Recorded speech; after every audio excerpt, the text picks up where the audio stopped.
Hi there, guys, and welcome to another edition of the Cover Zero Show with me, your host, Simon Conboy.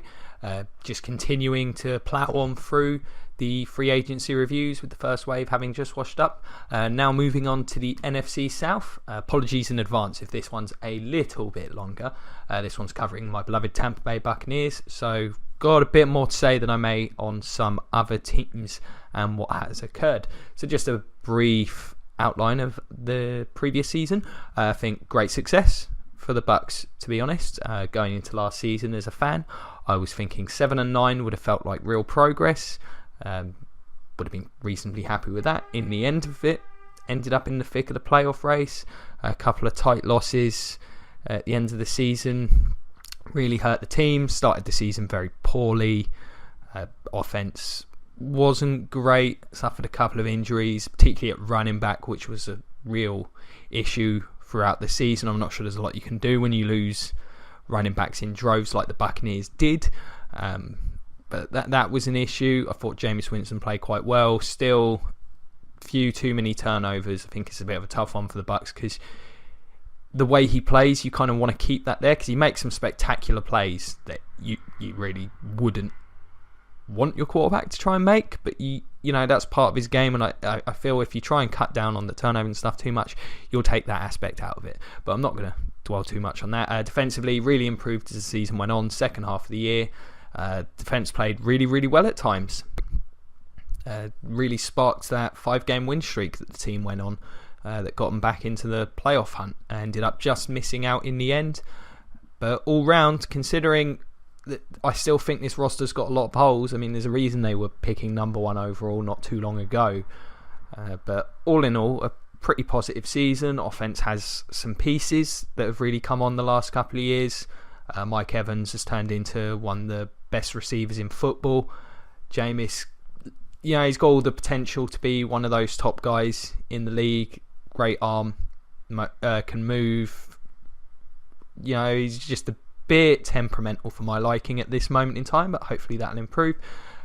Still got some good talent on defense. Gerald McCoy and Levante David, two of the top players at their positions. A lot of holes still on this roster. That's really the issue. As I say, they've got a bit of luck offensively. Some of these guys have really worked out. Adam Humphries, solid slot receiver. Cameron Brate looks like a good option as a receiving tight end. They really miss Logan Mankins. I consider that a need, to be honest, to get new left guard. Kevin Pamphile, probably not good enough. Caleb Benenoch, some of those other guys, you never know. One of them might step up and become a really good player, but I really feel the team could address that spot, really solidify that offensive line. As I say, the roster's still fairly devoid of talent. There's some really good young players, and beyond that, the roster is incredibly thin at a lot of spots. So my primary needs for the team going into free agency were wide receiver. I think Adam Humphries okay as a slot guy. Vincent Jackson's likely on his way out. I don't know if he's done at this point. Unfortunately, he's barely played the last 2 seasons due to injuries. Haven't seen any interest in a team picking him up at this point. Defensive end. Team has a couple of solid starters. They re-signed William Golston. Could do with another top pass rusher there. At the minute, it looks like they're relying on Noah Spence to develop. I thought he had a positive rookie season, become a sort of double-digit sack guy, and there's needs throughout the backfield and the defense. Safety's been a massive need for a while. Keith Tandy played well toward the end of the year. The rest of the guys they've got are just guys. McDougall's a free agent. He's just a mediocre starter. Chris Conti, smart player. I don't think he's got the physical talent. So that's a big need. Brent Grimes, had a great season last year. Really bounced back after a poor final season in Miami. Really need to try and solidify that position. Alteron Werner's gone now. They've got Vernon Hargraves and not much else in terms of the future. So go on to the Buccaneers moves. They've been reasonably active. So as I hinted at earlier, they re-signed William Golston. 5 years, $27 million, $15 million guaranteed. Contract's a bit rich for my blood. I quite like Golston. He's a really, really good run stuffer. Sets the edge superbly. Brilliant player in the run game. Probably one of the best ends in the run game in a 4-3 scheme in the league. I feel you could probably move him to a 3-4 as well, put him at end, he'd be very productive there. Doesn't offer much pass rush. He's not going to be a threat to get double-digit sacks, barring some kind of light going on that we're unaware of as Buccaneers fans. Feel they've overpaid. I can kind of understand it. You need a bit of depth at the position. They know what they've got in him, and the run defence really suffered when he was missing last season. Not an exciting move. Feel the team overpaid. I can't give it too much my blessing, but he'll be a solid player in that rotation on the defensive line, no doubt. Big signing for me was Chris Baker. Now, I've raved about this one previously, chastised the Redskins for letting him go. This is one of the top signings in this year's free agency. Again, not a homer pick here. It's just, if you watch the tape in the last couple of years, it's clear he's the best, possibly the best defender on the Redskins. I mean, it's between him and Ryan Kerrigan. Those two, clearly, were their two top talents at the position. Definitely their best lineman. Versatile, offers a bit of pass rush, as I said previously as well. Don't think there were many defensive tackles that could give you pass rush available this year in free agency. Really attacks a need. The defensive line was fairly thin. Saw that with a few injuries. I remember the Monday night game against Carolina, where the Buccaneers had to churn out some free agents off the street because Gerald McCoy was missing. They lost Jaquiz Smith for the year. I think Golston was the only of the starting defensive line playing. Ayers was missing that game. It was pretty... Clinton McDonald, it was absurd. But this really gives them a number 2 defensive tackle. McDonald, I don't think, is a great option as a starter. Might be okay in a rotation. But putting Baker next to Gerald McCoy, I think this is probably now one of the best tandems at defensive tackle in the NFL. Two really, really good players. They'll both generate some rush. I think he's versatile enough. They can put him in end in certain situations. Really improves the overall depth and quality of the defensive line. And a 3-year, $15.5 million contract is just impressive. I'm still a bit shocked that the Bucs managed to pull off that kind of contract for a player of that talent level. So that's a fantastic move. Very, very excited about that one. Another fairly solid move. This one could be a good one, is getting JJ Wilcox, the safety from the Dallas Cowboys, for 2 years, $8.5 million.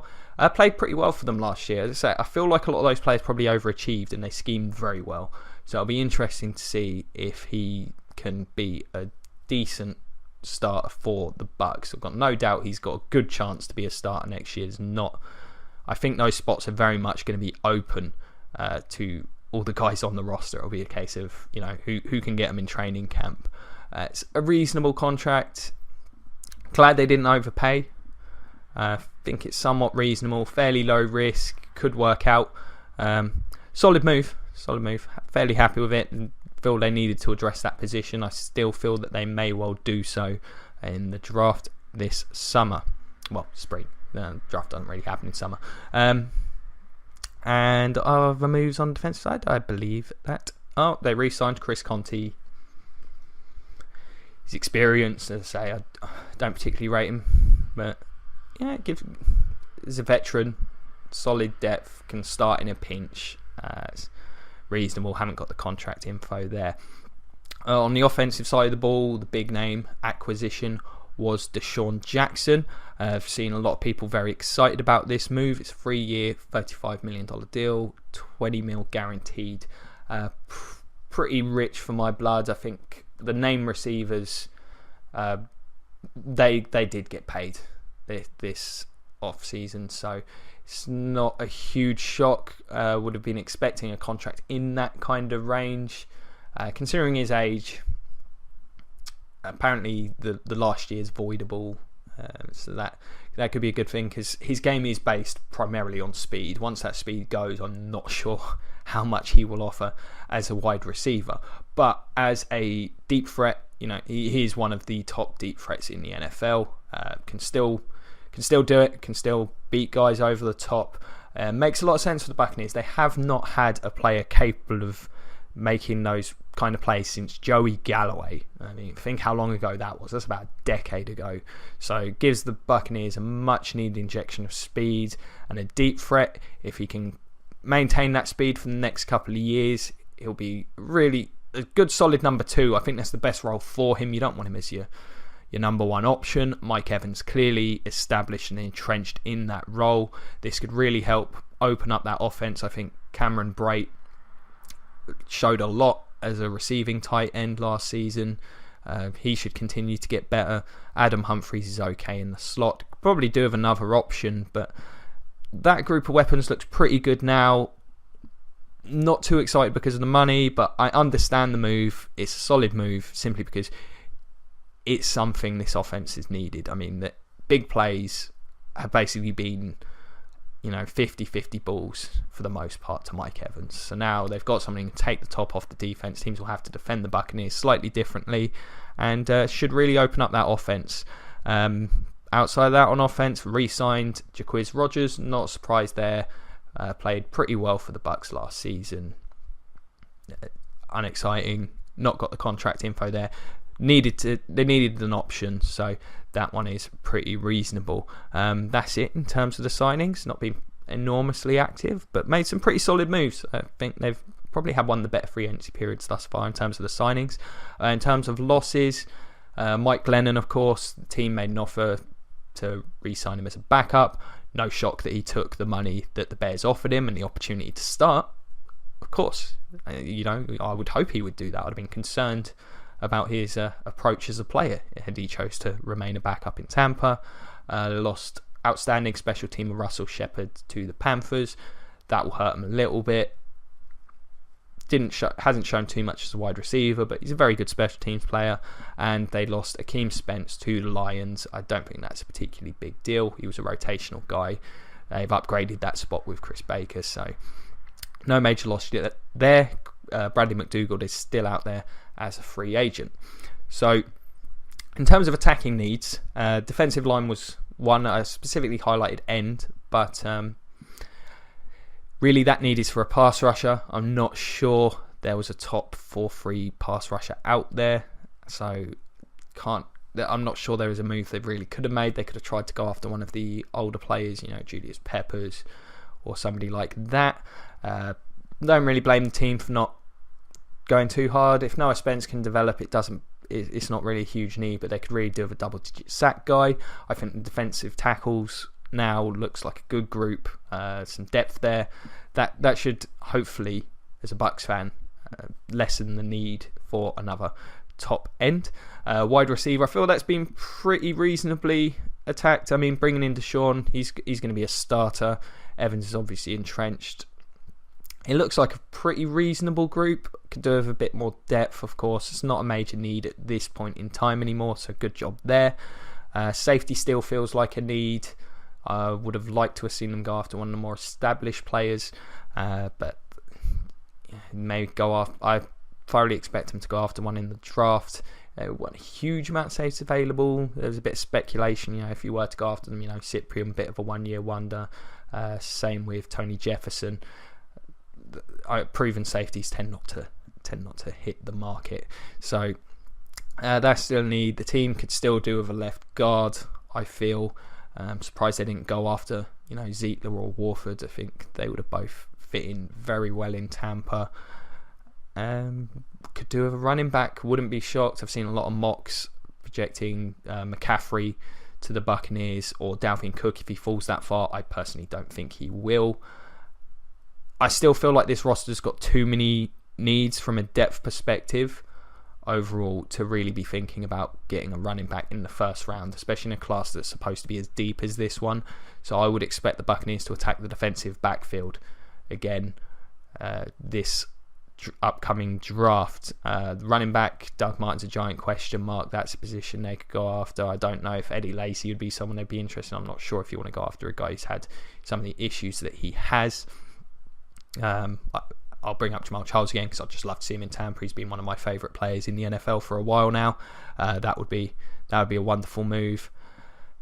So overall, a good start to the off-season for the Buccaneers. I feel they've got better.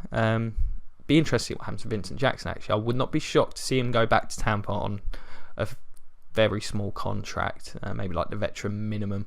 He seems pretty comfortable in Tampa, to be honest. He's a good leader in the locker room, does a lot in the community, so that wouldn't be a surprise. And he'd add reasonable backup, assuming he can stay healthy and that the injuries haven't sapped too much visibility. Of course, an aging player at this point in time.